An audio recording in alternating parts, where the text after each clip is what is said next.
লাব্বাইক আল্লাহুম্মা লাব্বাইক ইসলামের ৫টি মৌলিক স্তম্ভের মধ্যে একটি হজ। সামর্থ্যবানদের উপর জীবনে একবার হজ পালন করা ফরজ। হজ আরবি শব্দ, এর আভিধানিক অর্থ সংকল্প করা।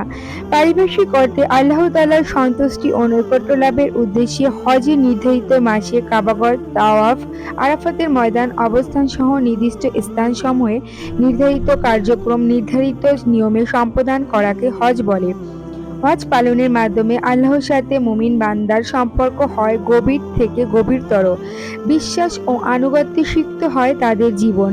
আল্লাহর সামনে দীনতা হীনতা প্রকাশের মধ্য দিয়ে পূর্ণতা পায় আল্লাহ তাআলার প্রতি বান্দার ভক্তি। আল্লাহ তাআলার সন্তুষ্টি লাভের উদ্দেশ্যে হজ পালন করা প্রত্যেক মুসলিমের আজীবন লালিত স্বপ্ন। আল্লাহ নির্ধারিত পবিত্র স্থান ও নিদর্শন সমূহ যেমন কাবাঘর, হাজরে আসওয়াদ, মাকামে ইব্রাহিম, ঝমঝম কূপ, সাফা মারওয়া, আরাফাতের ময়দান, মিনা, মুজদালিফা প্রভৃতির প্রতি মুমিনদের হৃদয়ে রয়েছে গভীর আকর্ষণ। আল্লাহ তাআলা বলেন, এটাই হলো আল্লাহর বিধান। যে আল্লাহর নিদর্শন সমূহকে সম্মান করে, নিঃসন্দেহে সেটা হবে তার অন্তরের তাকওয়ার পরিচায়ক। সূরা হজ আয়াত নাম্বার ৩২।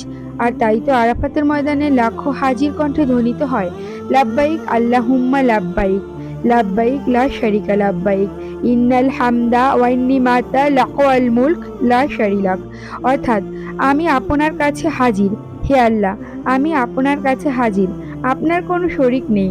নিশ্চয়ই সকল প্রশংসা ও নিয়ামত আপনার এবং সমগ্র বিশ্বের একছত্র আধিপত্য আপনার, আপনার কোনো শরিক নেই।